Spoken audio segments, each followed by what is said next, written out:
Bom dia a todos, como é que vocês estão? Vou fazer uma pequena reflexão aqui.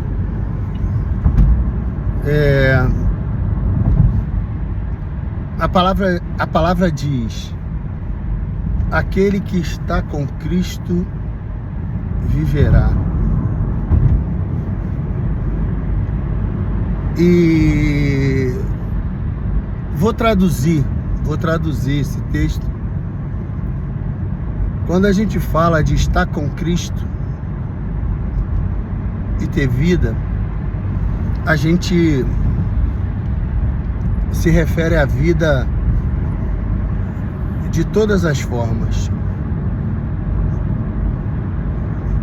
principalmente vida plena. Apesar de todas as adversidades dessa vida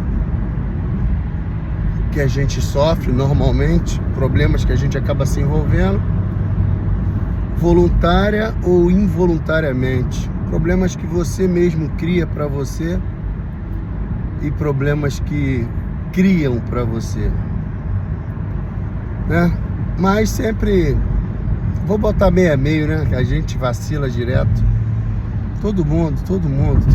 Não tem essa de ficar procurando culpado para os problemas que você enfrenta.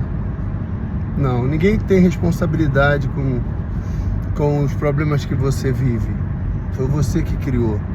É a sua vida, é o seu mundo. É algo individual. Assim como a sua alma vai prestar conta a Deus de forma individual. Ninguém vai condenar você. Você que vai decidir. Ele diz que põe duas portas na nossa frente. Duas. Uma larga e uma estreita. E geralmente a gente não quer se apertar, né? Então a gente procura... É muito comum a gente procurar o caminho mais fácil. Eu vou tocar num assunto aqui que hoje não tem como... Acho que todo mundo está acompanhando. A exemplo dessa palavra... Eu quero dizer para você que quando a gente fala de estar com Cristo e viver, é ter Cristo dentro de você. E o que seria ter Cristo dentro de você? Como diz o Pablo Marçal, vou destravar agora uma chave aí dentro de você. Usa essa chave. O que seria ter Cristo para que eu viva, para que eu tenha uma vida plena, uma vida feliz, para que eu tenha uma vida com menos problemas possível? Porque quando você tem Cristo dentro de você, Ele é que domina, é Ele que trata. É um privilégio ter esse conhecimento. É um privilégio. Dá uma alegria no coração saber que você tem esse conhecimento. O que faz Cristo viver dentro de você são você acatar os princípios de Deus. São você acatar aquilo que a Bíblia orienta.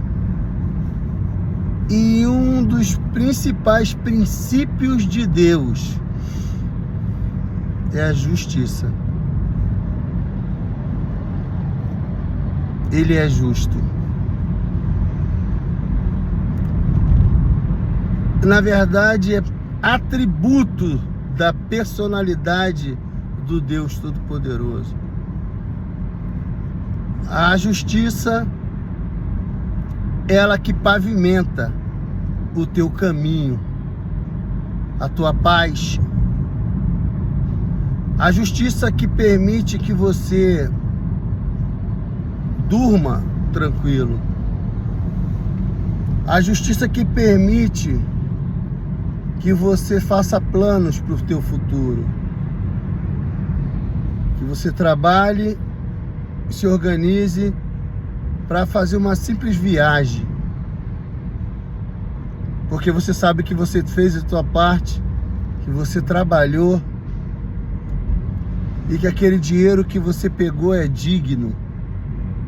que você vai poder comprar a sua passagem com a sua família, com a sua esposa, seus filhos, e vai poder embarcar num avião, e vai poder passar pelo crivo da Polícia Federal, vai olhar sua cara, ver sua foto, ver que você é você, você está autorizado, pode entrar.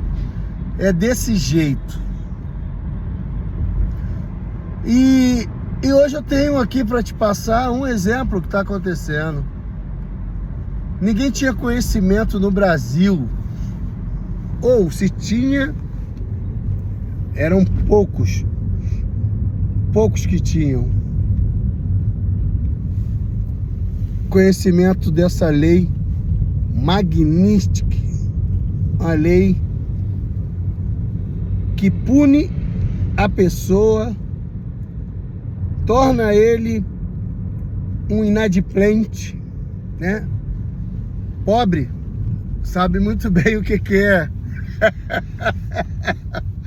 Ai, meu Deus do céu. O Lula... Ai, meu Deus, me perdoa, Senhor. O Lula, ele deixou um monte de gente aí na lei Magnitsky. Ai, meu Deus. O que todo mundo aí, um monte de brasileiro aí tá na Magnitsky, não tem passaporte, não vai viajar pra Disney, não tem cartão de crédito, não tem crédito no banco, não tem crédito em lugar nenhum, meu irmão. Agora o Alexandre de Moraes vai ver como é que vive o povo que votou no Lula, irmão. O povo que ainda levanta a bandeira do PT. Me desculpe ter feito essa brincadeira, mas não deu para resistir. Porque a lei Magnitsky é exatamente isso. Torna a pessoa um inadimplente. Faz o score dela ficar lá embaixo. Faz cair a reputação. Ela não consegue crédito, ela não consegue comprar um carro. Ela não consegue ter um cartão de crédito. Ela não consegue nem parcelar uma televisão ou uma geladeira na Casa Bahia. É Magnitsky pros pobres aí, ó. Pra galera aí que vota no Lula, que apoia o Lula. Que é isso que ele quer. O que ele fez com o povo brasileiro, ele acabou de fazer com o Alexandre de Moraes, apoiando as decisões do Alexandre de Moraes. Eu entrei nesse exemplo, até brinquei um pouco aqui, mas eu quero dizer para você que o que fez o Alexandre de Moraes ser punido dessa forma tão grave e agressiva, chegar ao ponto de alcançar a família dele, a esposa, filhos, todos serão punidos, para que a pessoa seja punida e os próximos não ajudem. Ela sinta a punição, inclusive dentro da própria casa. Sabe qual foi o motivo que ele foi punido? Analisa os julgamentos dele. Não houve justiça.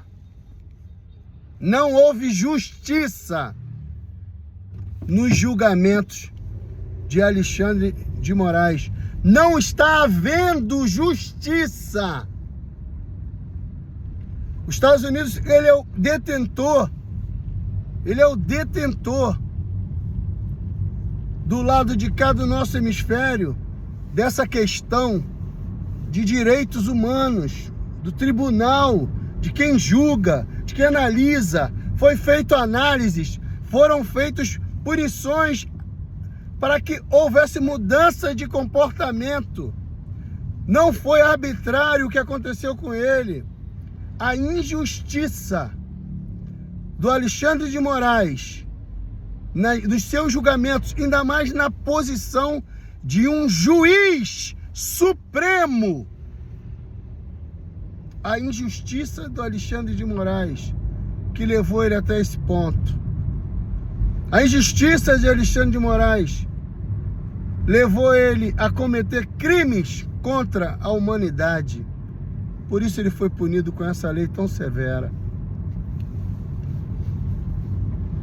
Eu quero dizer para você que seja lá qual for a sua posição, mantenha, keep os princípios e os atributos de Deus. Porque quando você age baseado nos atributos de Deus, nos princípios de Deus, você é justo.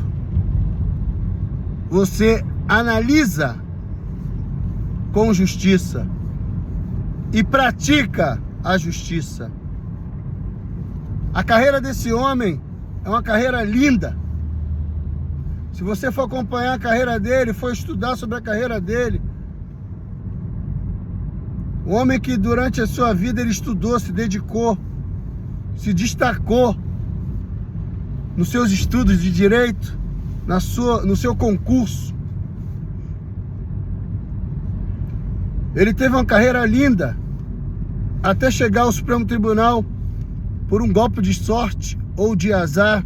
Foi azar de morreu um juiz do Supremo e ele estava na brecha. Uma carreira linda que ele conseguiu pôr tudo a perder pelo orgulho, não sabendo a hora de parar, não sabendo tirar do trabalho dele, da função dele, a ideologia dele. Um juiz tem que ser imparcial. O juiz não pode julgar conforme o pensamento dele. O juiz não é o dono da última palavra.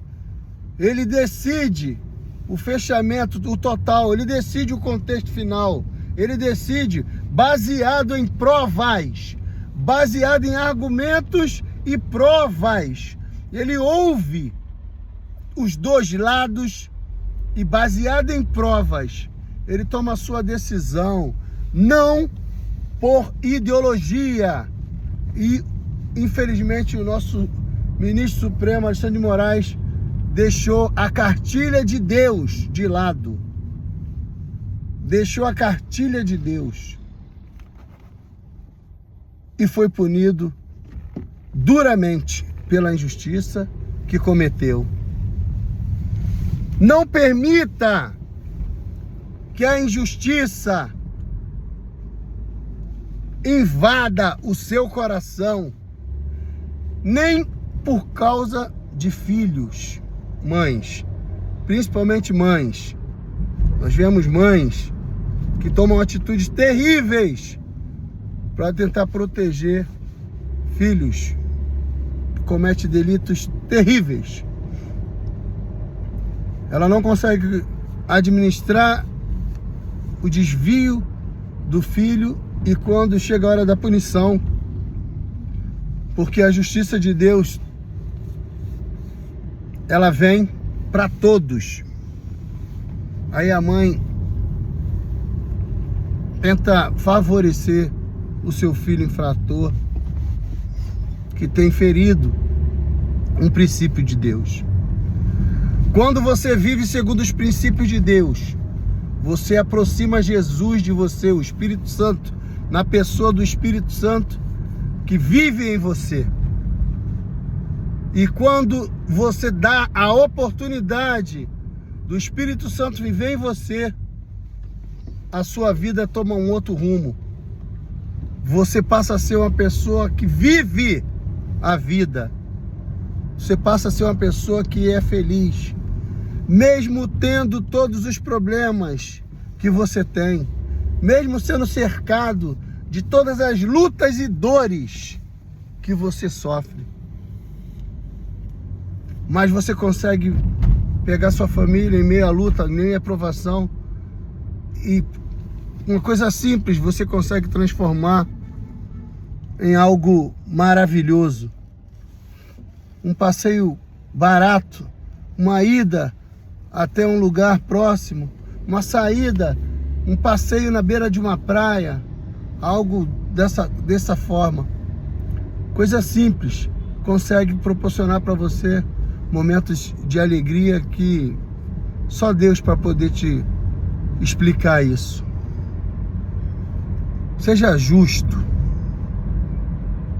Analise o que está acontecendo ao seu redor. Veja que a injustiça, ela nos traz um preço muito alto a pagar. Seja justo. Fique com essa palavra. Você é empresário, seja justo nas decisões que tu toma com seus funcionários, nas decisões que você toma com seus fornecedores. Seja justo até na hora de fazer uma negociação. Não deprecie o produto do teu fornecedor. Entenda a necessidade que você tem e entenda o valor daquele item dentro da tua empresa. Entenda a sua necessidade, analise os funcionários que você tem. É muito triste a gente analisar a postura do pessoal que pensa com a mentalidade de esquerda. É o pessoal que já entra na empresa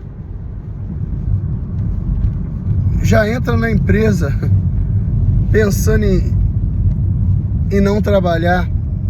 Já entra na empresa pensando, como diz o nosso querido amigo Pablo Marçal, pensando em férias, pensando em folga, pensando em fim de semana, na letra F.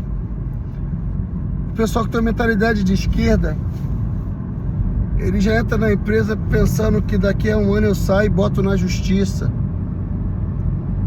Vai arrumar um advogado que vive disso e vai punir o empresário que gera emprego. Sei que tem muitos empresários que cometem falhas, cometem erros, mas eles são a minoria, eu te garanto isso. O Brasil se move em cima dos pequenos empresários, empresários esses que não têm o apoio do governo Lula. Aí quando você conhece uma pessoa, um profissional, ou quando você consegue trazer um profissional que tem um pensamento de direita, conservador, ele pensa na família dele, ele pensa na possibilidade de crescer dentro daquela empresa, ele pensa naquele emprego como uma oportunidade de aprender e futuramente, quem sabe, ser dono até do seu próprio negócio. Assim é o pensamento da direita. Uma pessoa que tem um pensamento que pende para a direita é uma pessoa que sabe que ele começa como funcionário e termina como patrão. Ele dedica a sua vida, ele tem o conservadorismo, família, honestidade. Você vê a única preocupação do governo atual, do poder executivo, do poder judiciário e de grande parte, ou da parte mais importante do poder legislativo, é tornar o ex-presidente Bolsonaro inelegível. A única função é essa. Nós vemos aí, já passa de 90 bilhões o rombo do INSS. Pessoas de roça, de interior, foram roubadas de fato, tendo descontos indevidos e nunca, até hoje, ninguém foi punido. Não vê uma manifestação da parte do Supremo Tribunal para isso. Me desculpe a revolta. Tá aí, a gente tá vendo o que tá acontecendo. O Brasil tá se atolando. A partir de amanhã tem 50% de taxação dos Estados Unidos. O que vai acontecer depois disso? E nosso presidente, desde o dia que foi anunciado isso, nunca ele se posicionou para pedir desculpa pelas suas palavras e ataques. Ele nunca se pronunciou e nem foi procurar. Ele deveria ter entrado no avião, porque o visto dele não está cassado, o visto dele não foi cancelado. Ele deveria ter entrado no avião e ter ido até lá, a Casa Branca. Eu duvido que o Trump não teria atendido ele e conversado e posto na mesa aquilo que era necessário ser feito para a gente pôr o Brasil nos trilhos de novo. Gente, por favor, tenha cuidado, tenha cuidado. Nós estamos vivendo uma turbulência que pode derrubar o avião. Mas se você tiver Cristo no seu coração, sua postura vai ser bem diferente e nós podemos virar esse jogo. Um abraço para vocês.